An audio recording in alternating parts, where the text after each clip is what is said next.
انسان کی فلاح کا دار و مدار اس کی عقل کی صحیح تربیت پر ہے۔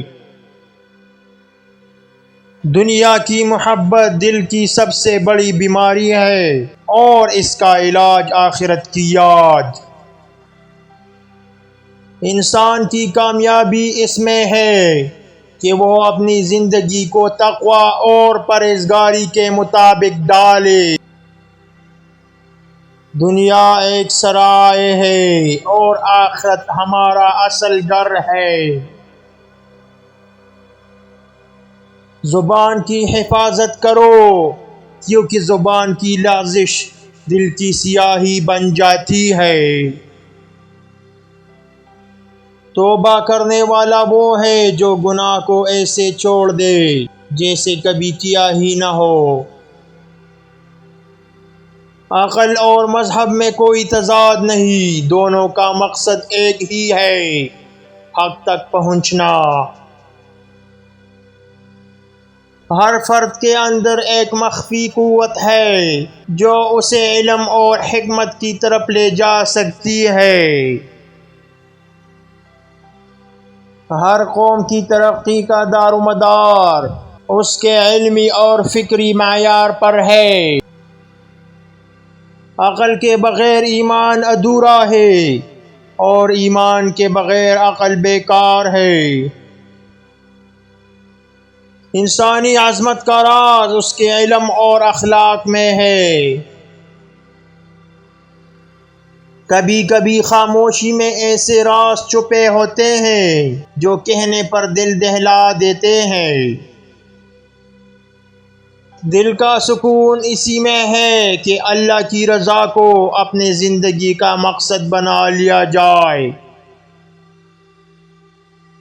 کچھ درد ایسے ہوتے ہیں جو وقت کے ساتھ مٹتے نہیں بلکہ دل کی گہرائیوں میں ہمیشہ کے لیے رہ جاتے ہیں۔ زندگی کی سب سے خوبصورت چیز وہ لمحات ہوتے ہیں جو ہم اپنے پیاروں کے ساتھ گزارتے ہیں۔ جب دل ٹوٹتا ہے تو انسان دنیا سے الگ ہو جاتا ہے۔ محبت کا اصل مطلب دل کی پاکیزگی ہے اور دل کی پاکیزگی کا مطلب اللہ کا قرب ہے۔ ہر درد کے پیچھے کوئی نہ کوئی حکمت چھپی ہوتی ہے جو وقت کے ساتھ سمجھ میں آتی ہے۔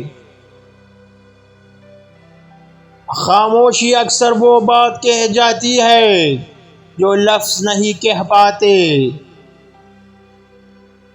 انسان کا دل ایک آئینہ ہے جو اسی وقت صاف ہوتا ہے جب اس میں اللہ کا ذکر ہو۔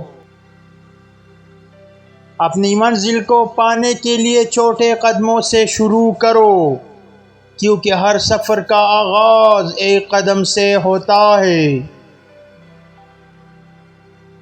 منزل کی طرف قدم بڑھاؤ چاہے راہیں کتنی ہی دشوار کیوں نہ ہو۔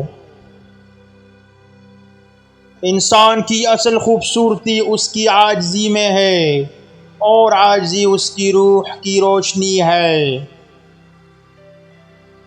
محبت کبھی ختم نہیں ہوتی، یہ بس وقت کے ساتھ مختلف رنگوں میں ڈھل جاتی ہے۔ دکھ تو زندگی کا حصہ ہیں مگر جو انہیں قبول کر لیتے ہیں وہی دل کے سکون کو پا لیتے ہیں۔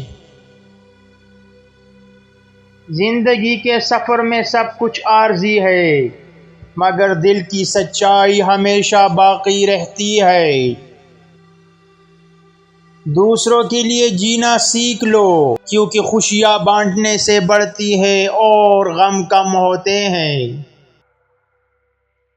رشتے وہ نہیں جو خون سے بنتے ہیں بلکہ وہ ہے جو دل سے محسوس ہوتے ہیں۔ انسان کا دل ایک سمندر ہے جس کی گہرائی کو سمجھنے کے لیے وقت درکار ہوتا ہے۔ اپنے دل کو اتنا وسیع بناؤ کہ دوسروں کے غم اس میں سمٹ جائیں۔